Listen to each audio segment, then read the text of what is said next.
Hi everyone, it's Katie and welcome back to my channel. Today I have a book review for you. The Te of Piglet. I don't know if I'm pronouncing that correctly. I'm doing my damn best. This I read recently.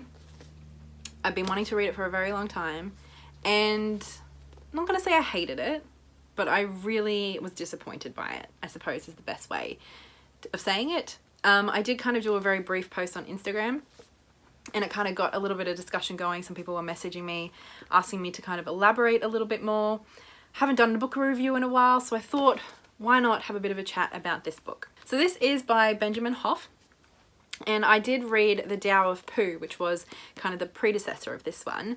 I don't know, maybe 3 years ago, 2 or 3 years ago, and I genuinely loved it. I read it in a day. It was charming and touching and beautiful and playful and quirky, and also I learned quite a bit about Taoism, and I felt like, you know, even if I wasn't then an expert philosopher, I felt like I kind of got the basics, and I felt like I definitely learnt enough to see if I could shift my focus in certain ways, and I could, bring the inspiration of Pooh and his example into my life a little bit and try to view the world through his lens a little bit more. You know what I mean? Like, it was just one of those books that was beautiful and uplifting and encouraging, but I still felt like I was a little bit of a better person by the end of it. I didn't really get any of those feelings with this book.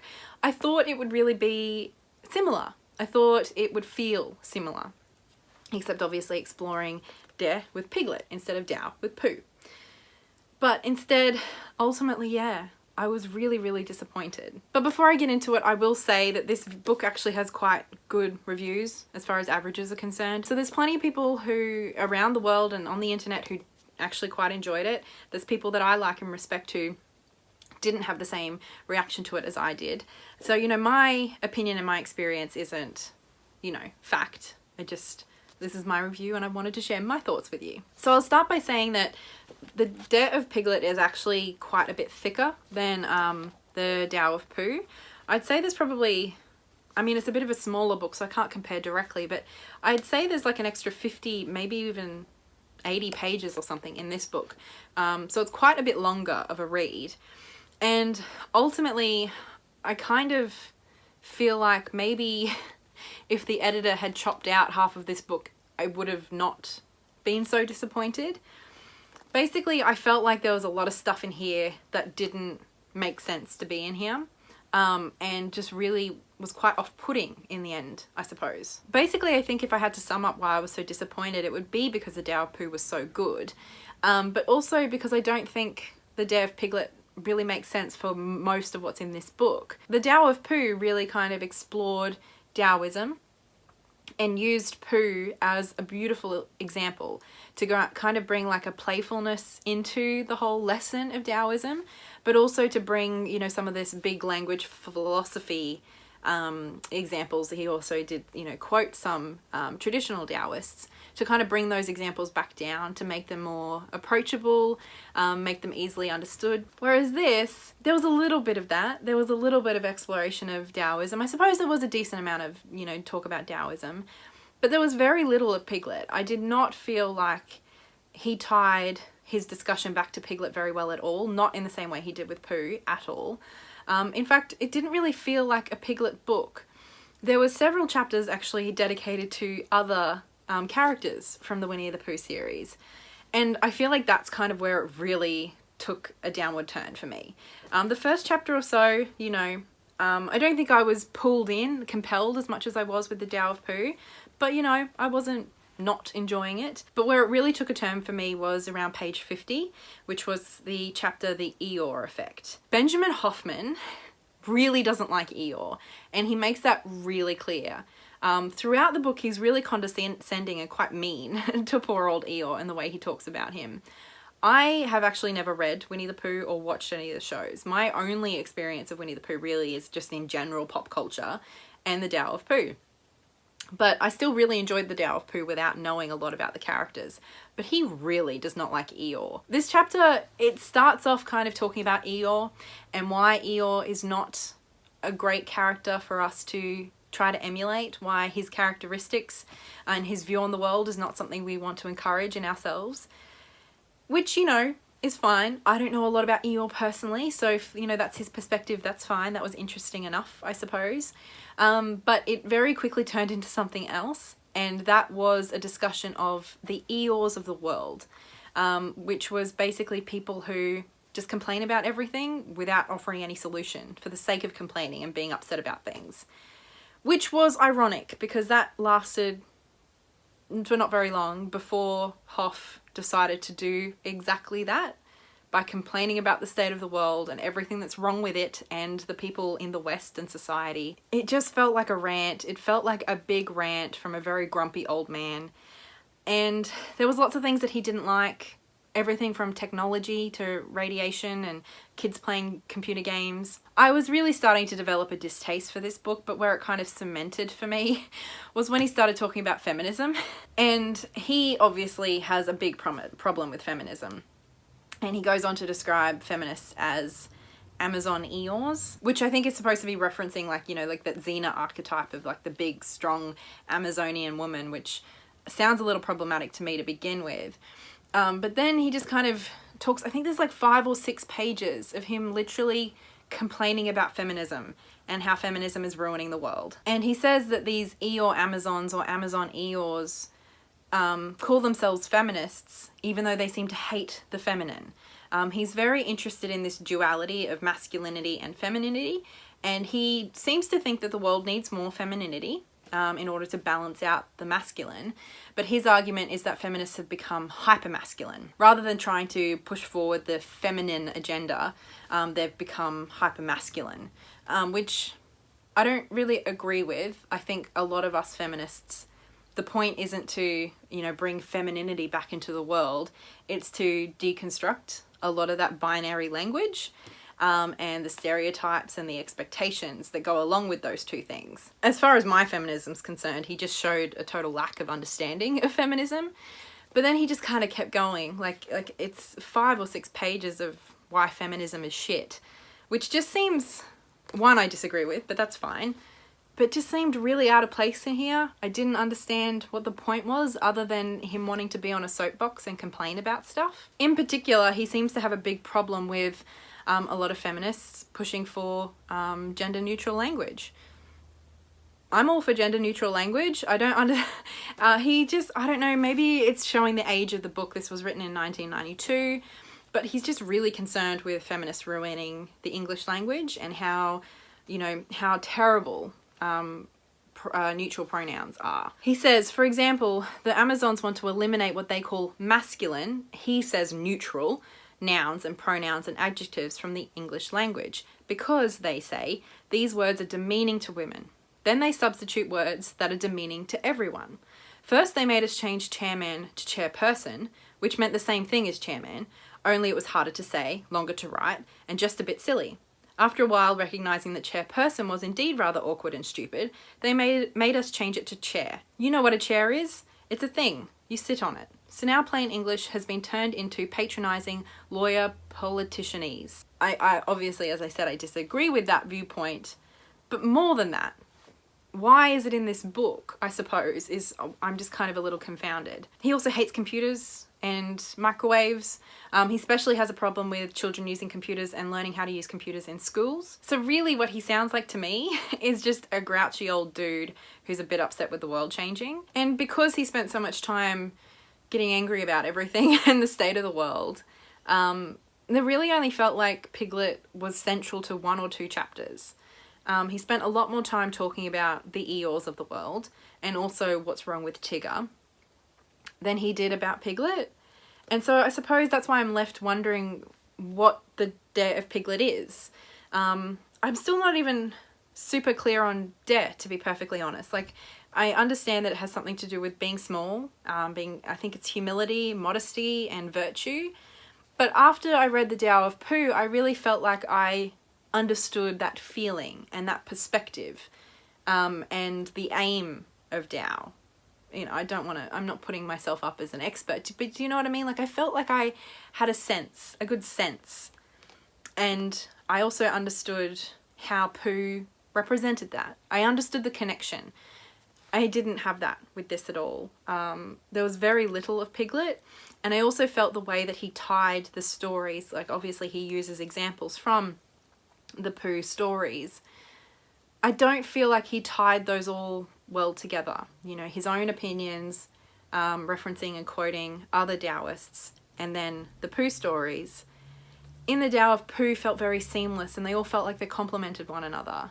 This didn't really feel like that to me. It felt kind of like he was just throwing in bits. The Tao and the Piglet and his rantings didn't all combine. I don't really feel like it all came together to make a holistic book that made sense, that took me on a journey, that taught me something. And ultimately, I didn't feel Piglet in this, which was upsetting because at the beginning, the way he was discussing Piglet, I really identified with Piglet, being like this anxious little creature who's a little bit scared of the world and everything and his place in it.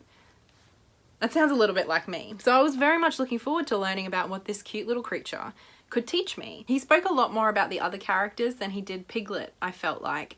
And he spoke really disparagingly about a lot of them, most of them, almost all of them. Like I said, he really does not like Eeyore. He doesn't have a lot of nice things to say about Tigger. He's really quite not nice about Owl and Rabbit either. And even Pooh, he was quite condescending when he spoke about Pooh too. So it just, like I said, like that I think really took out the warmth that the Tao of Pooh had. With the Tao of Pooh, even though Pooh's quite simple-minded and all of that, we still took the step back and looked at him as maybe not wise, but wise in his own way. We could appreciate his worldview and what it had to offer. It felt like he was really just, I don't know, it felt kind of like he was hating on a lot of the characters for a lot of this book, which, yeah, it took the warmth out of it. Now, I'm kind of lacking the terminology to describe this next point. If I was discussing Native American culture or Aboriginal culture, the concept would be that of the noble savage, of people who purport to love and appreciate, you know, like the Aboriginal culture, but kind of fetishize it and put it up on some pedestal that in itself is racist and problematic. He kind of did that to Chinese culture and Asian culture, very big, broad term. He really doesn't like the West and the direction the West is heading, which, me too, sis, me too. But he just kind of, the next step of talking about Eastern philosophy, Eastern culture, especially Chinese, and a little bit of Japanese and Korean, as if they've got it all figured out, everything sorted, and if we just did what they did, we'd be all fine too. I don't know, it just felt really uncomfortable to me. I don't like that. It felt very like he was reducing an entire population and history and culture to something very two-dimensional, and also the people within that culture and history to very two-dimensional characters that suited his narrative, which it felt problematic to me. The final chapter was called The Day of Piglet, which was a bit of a weird one for me because whereas with his previous rantings, I just disagreed with most of it, in his final rantings, I actually agreed with a lot of his points, especially around, you know, the way we treat the earth, the environment, you know, warmongering, the sort of money and capitalism that goes behind a lot of the shitty things that are happening in the West. I actually agree with a lot of it. Not all of it, but a lot of it. And yet it was still so off-putting. And I think that has a lot to do with what I've already said, that it didn't feel like it connected to the point of the book. It didn't feel like it made sense in this book. But I think beyond that, why I found it so off-putting was the way he presented the information. It kind of felt quite arrogant, I suppose. It felt very much like someone wagging their finger at you, telling you what's wrong with the world and the solutions, as if they're the only person who's ever noticed that there's things wrong with the world, and as if they're the only person who is capable of coming up with the solution. It felt very much like, you know, he was the only one who could see these problems, and so he needed to tell us. And also, don't we know that the solution is so simple? I don't know, it just felt really off-putting. The final chapter basically opens with him talking about, I think it was Owl's house, because one of the main, and it feels like one of the only stories from the Winnie the Pooh stories that he uses is when they're all in Owl's house and Owl's house falls out of the tree. And so everything's upside down, and it's Piglet who has to save them by climbing through the letterbox, which is great. Piglet's small, so he can, yay, that's like the lesson. But he kind of opens the final chapter with this, and he's like, what does Owl's house tipping upside down remind us of? Western civilization, and then just goes off on this big long rant. Like, that's the connection to Winnie the Pooh, which is just really quite tenuous and not interesting. It's not compelling. So in summary, I really didn't enjoy this book. It's certainly not the worst book I've ever read. I didn't hate it. I just really didn't enjoy it. I found it really unpleasant, I suppose.